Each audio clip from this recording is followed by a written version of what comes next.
వే gold trusted gold buyers మీరు తాకట్టు పెట్టిన బంగారాన్ని విడిపించి ఈ రోజు ఉన్న మార్కెట్ ధరకు కొనబడను. ఈ రోజు మీరు అత్యవసరంగా ఏదైనా మందుల షాపుకు వెళ్ళాలని అనుకుంటున్నారా?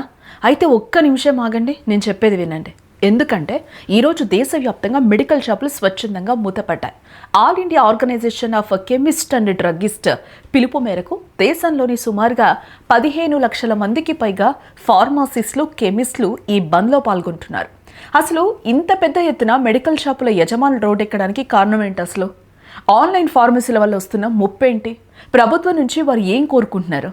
ఈ బంద్ సమయంలో సామాన్య ప్రజలకు ఎదురయ్యే ఇబ్బందులను అధిగమించడానికున్న ప్రత్యామ్నాయాలేంటి?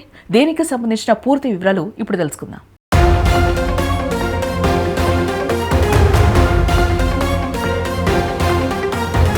మెడికల్ షాపులు బంద్కు పిలుపునివ్వడం చాలా అరుదు కదా. కానీ మెడికల్ షాపులు నేడు బంద్లో ఉన్నాయి.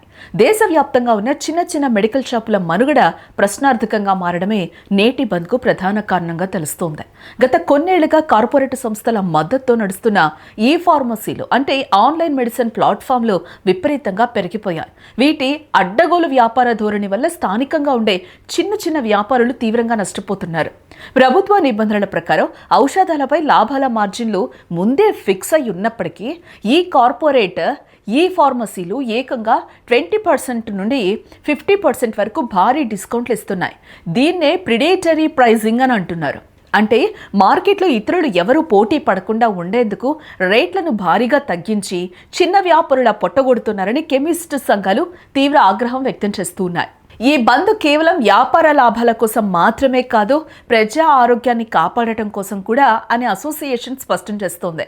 ఆన్లైన్ ఫార్మసీలో ఎటువంటి భౌతిక పరిశీలన లేకుండా ఆర్టిఫిషియల్ ఇంటెలిజెన్స్ ఆధారిత నకిలీ ప్రిస్క్రిప్షన్స్తో యాంటీబయాటిక్స్, మత్తు కలిగించే ప్రమాదకరమైన మందులను విక్రయిస్తున్నాయని కెమిస్ట్ సంఘాలు ఆరోపిస్తూ ఉన్నాయి.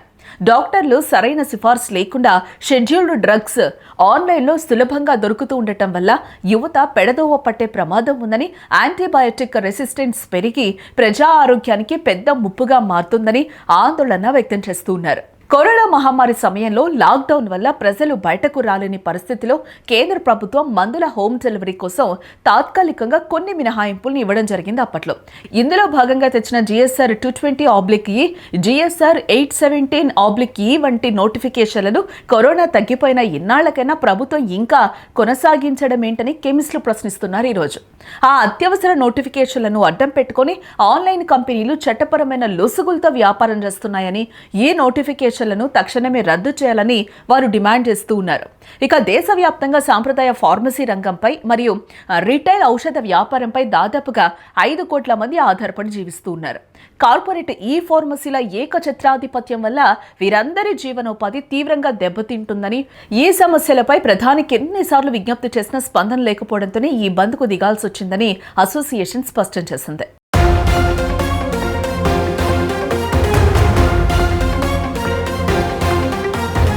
మరోవైపు ఈ మెడికల్ షాపుల బంద్ వల్ల రోగులు, ముఖ్యంగా వృద్ధులు ఇబ్బంది పడకుండా ఉండేందుకు ప్రభుత్వం మరియు డ్రగ్స్ కంట్రోల్ అడ్మినిస్ట్రేషన్ ముందస్తు జాగ్రత్తలు తీసుకున్నాయి. ఒకవేళ ఎవరికైనా అత్యవసరంగా మందులు కావాల్సి వస్తే అన్ని ప్రభుత్వ మరియు ప్రైవేట్ ఆసుపత్రులకు అనుబంధంగా ఉండే మెడికల్ షాపులు యథావిధిగా తెరిచే ఉంటాయి. అలాగే కేంద్ర ప్రభుత్వ పరిధిలోని జన ఔషధి కేంద్రాలు, అమృత్ ఫార్మసీలు కూడా పనిచేస్తాయి. అపోలో, మెడ్ప్లస్ వంటి పెద్ద కార్పొరేట్ ఫార్మసీలు సైతం తమ స్టోర్లను తెరిచి ఉంచాయి. ముఖ్యంగా తెలంగాణ విషయానికి వస్తే అత్యవసర ఔషధాల లభ్యతపై పర్యవేక్షణకు, సామాన్య ప్రజల ఫిర్యాదుల కోసం డ్రగ్స్ కంట్రోల్ అడ్మినిస్ట్రేషన్ ఒక ప్రత్యేక టోల్ ఫ్రీ నెంబర్ను కూడా అందుబాటులోకి తీసుకురావడం జరిగింది. ఏదైనా అత్యవసర పరిస్థితి వస్తే ప్రజలు 1880-599-6969 అనే నెంబర్కు కాల్ చేయొచ్చు, లేదా స్థానిక డ్రగ్ ఇన్స్పెక్టర్లను సంప్రదించవచ్చు అని అధికారులు సూచించారు. బ్లాక్ మార్కెటింగ్ లేదా కృత్రిమ కొరత సృష్టించే వారిపై కఠిన చర్యలు ఉంటాయని కూడా హెచ్చరించారు అధికారులు.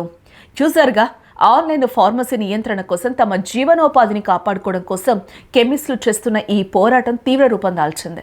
అయితే అత్యవసర వైద్య సేవలకు మరియు హాస్పిటల్స్లోని మెడికల్ స్టోర్లకు మినహాయింపు ఇవ్వడం వల్ల రోగులకు కొంత ఉపశమనం లభించనుంది. కాబట్టి దీర్ఘకాలిక వ్యాధులతో బాధపడేవారు, రెగ్యులర్గా మందులు వాడేవారు ప్రభుత్వ ఫార్మసీలు లేదా ఆసుపత్రుల దగ్గర ఉండే స్టోర్లను ఆశ్రయించవచ్చు.